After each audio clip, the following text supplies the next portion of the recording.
Hello everybody and welcome to Walk Sport. This is the first episode of the new channel, and this is a channel where I will talk about mainly football, any other sporting news, and as a Liverpool fan I will often be talking about their games, any transfer drama, anything like that. And also every week I will sign off with a few little tips for FPL, because last year I did win my 20-person league. So yeah, I will be talking about all sorts of things today. Now first, I'd like to do a kind of a pre-match analysis for the England versus Spain Women's Euros final. Now this is a very, very big game, and I feel like this game could be the next final for the next 10 years, because both teams have such young players and such fluid playing football that I cannot see any team beating them. England's never say die attitude, Spain's fluid tiki-taka football, it's just admirable to watch. And I believe that this game could be a very, very interesting game. Now, all in all, I think we have to focus on the substitutions, Michelle Agyemang and Chloe Kelly. Now, Michelle Agyemang, only 19, but my word, she put in a shift for England. She's come on to 2 games, the quarterfinal and the semi-final, and scored 2 goals. Chloe Kelly came in against Sweden, got 2 assists, and scored the winner in extra time against Italy. And now I just think that those 2 players are possibly our 2 best players this tournament. And I know that's hard to say considering Alessia Russo, 1 goal, 3 assists. And Lauren James, coming back from injury, still having an unbelievable tournament. But I believe that even if Michelle Agyemang doesn't start, because she's still so young and the pressure might get to her, I feel like Chloe Kelly has to. She's done it on the big stage before, 4 years previously, scoring the winner in extra time v Germany. And yeah, I believe that she has to start, regardless if Lauren James is dropped. Another thing for England to focus on is overrunning their midfield and making Spain play the game that England want to. And that's what Germany did to Spain, that's what Italy did to England, Sweden did to England. England played into Sweden's hands in that quarterfinal, and they did that by overrunning their midfield. But also a lot of that is due to Georgia Stanway and her positioning. I feel like as one of the leaders in the team, she has to do a lot better against Spain, especially as her positioning in the Sweden game was almost as a left-sided winger, a second winger, alongside Lauren Hemp. And I don't think Lauren Hemp needs all that support. Lauren Hemp isn't young, isn't feeling the pressure. She's had many good tournaments like this, and I think that she does not need all of that help. So I feel like Georgia Stanway could drop deeper into the midfield, support her teammates, because Ella Toone, personally, I don't think she's having a very good tournament, and I feel like a large part of that is due to Georgia Stanway not being in that midfield 3, which means that Ella Toone always has 2-3 players on her, and I feel like that is unfair, because this is her first major tournament where she's been starting games for England, and I feel like England could do a lot better versus Spain if they had all of their 3 midfielders, maybe even have Russo drop a bit deeper or Williamson come up higher, because they need all the help they can get against that midfield. Alexia Putellas having a Ballon d'Or season. Utana Bonmati, she won the Ballon d'Or Femina in 2024, and I just feel like Ella Toone, Georgia Stanway, they need all the help they can get. Okay, so now I would like to talk about the Liverpool versus AC Milan game. Now I know this is a friendly, but I am a Liverpool fan.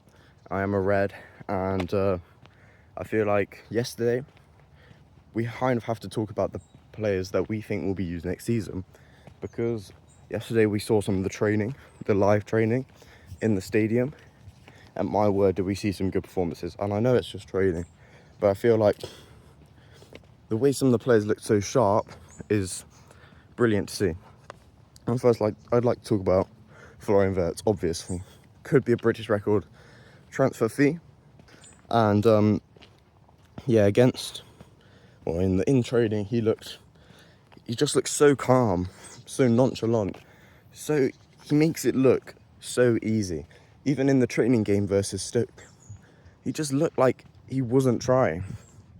Like, I just feel like to have a player like that, especially in such nervous moments, if you're 1-0 down versus PSG in the semi-final, you're heading out, I feel like you need a player like that to step up and take all the responsibility. Considering he's so young, he's like 22? I just think that is incredible. And him and Salah were working so well together.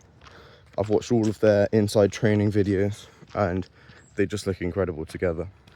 Now, the other signing I'd like to talk about, although Frimpong did have a great training session, I feel like Kirk has stood out way more to me. Now, when I first heard about this rumour, I personally thought, why aren't we going for Anthony Robinson? I get that he's older, maybe he's slowing down, but his productivity, his pace, his desire is incredible. And I feel like Liverpool had missed out there. But then seeing Kirk in training and versus Preston in the second half where he came on, he was unbelievable. His desire, his commitment to get to the ball. He always gets to the ball first. His tackles, his strength, his hold-up play is just... the fact that he runs so far up the pitch and still manages to track back, I think he could be, other than Florian Wirtz, one of the best signings of the summer. Because for £45 million, yes, that's quite a lot for a left-back. But the fact that Liverpool needed a left-back after Robertson's more than subpar standard season, I feel like that is just the perfect signing for Liverpool. But yeah, also, Wataru Endo. What role is he going to have in this 2025-26 season? Now, this is a very big question because he does look incredible in training. And obviously, he is Mr. Reliable. He comes on, he sees out games. He can play centre-back, centre-mid, CDM. He can play anywhere you need him to, right back, left back.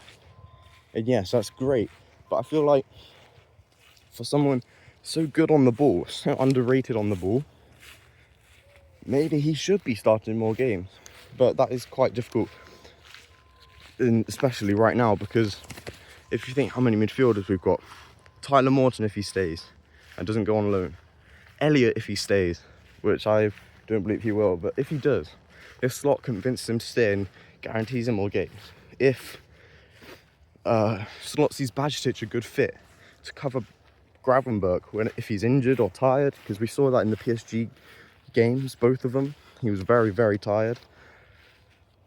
Who else? We've got Soberslai, who's now probably out the team because we've signed Wirtz, McAllister, Gravenberch. That's 7-8 midfielders, including Endo, that are fighting for 3 positions on the pitch.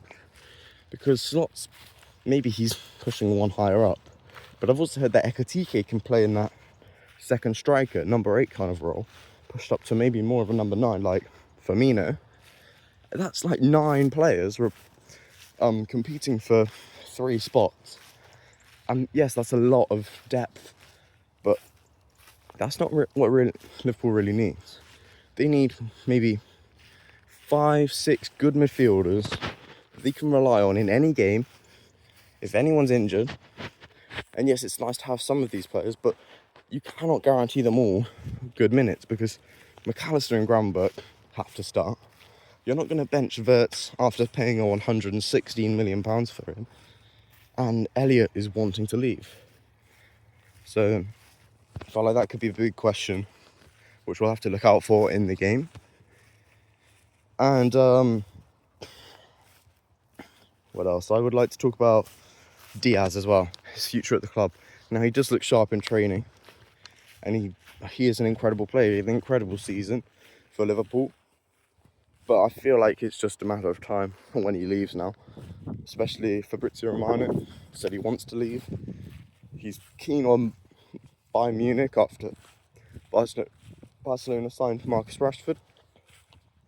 And unfortunately, I feel like this is the end of his Liverpool career. But it also does free up funds if Liverpool are going to go in for Alexander Isak. Now, this is a big move. I personally don't see it happening. I feel like we have to give Ekitike all the support. But maybe it does. Maybe we do see a world where Alexander Isak plays for Liverpool in the 25-26 season. Who knows? And also Nunez as well. Napoli move now off. Saudi still lurking. But he does look good.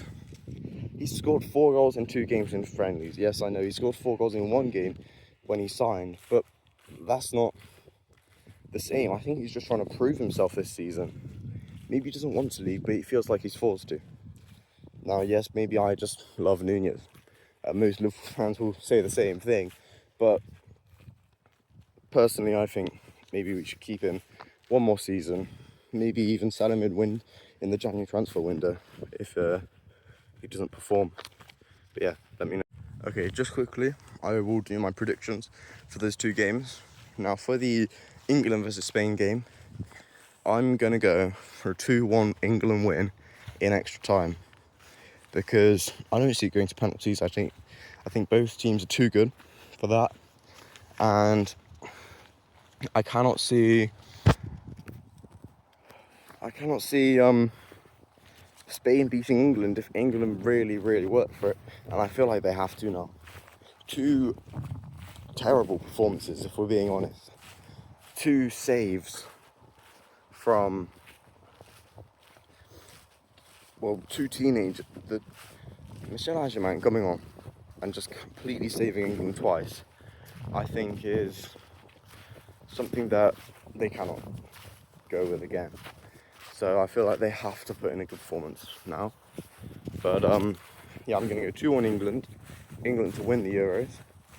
And then for the Liverpool AC Milan game, now obviously you can't really predict friendlies. We obviously beat them 3-1 in the Champions League. AC Milan not having a great season, but they've still got Rafael Leao.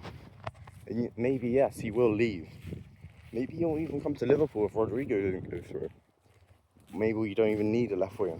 We've got Chiesa, we've got Gakpo, Diaz leaves, but we've still got Ekitike. Apparently can play there. Slots views him as a very versatile attacker. Yeah, Rafael Leao's still there, still a danger man. He's still an incredible player. So I'm gonna say that Liverpool win 2-1 again, because I feel like we'll start a good team, try to impress the fans. That's what we usually do, and then bring on the youngsters when we're 1-0, 2-0 up, and AC Milan will get a goal back. But honestly, it doesn't really matter. The only friendly game that does matter is the game versus Crystal Palace, the Community Shield. Okay, now I'd like to talk about some transfer news. So first, for Liverpool, anyway, I feel like Liverpool need to sign a centre-back, because Quanta's left, Ibu's leaving, very likely. Liverpool have just this morning, literally 5 minutes before I left, offered him a new contract. We need to sign a centre-back. I personally think Guehi would be a great option. Premier League proven, did it in the Euros for England. He's a leader. Yeah, I don't feel like we can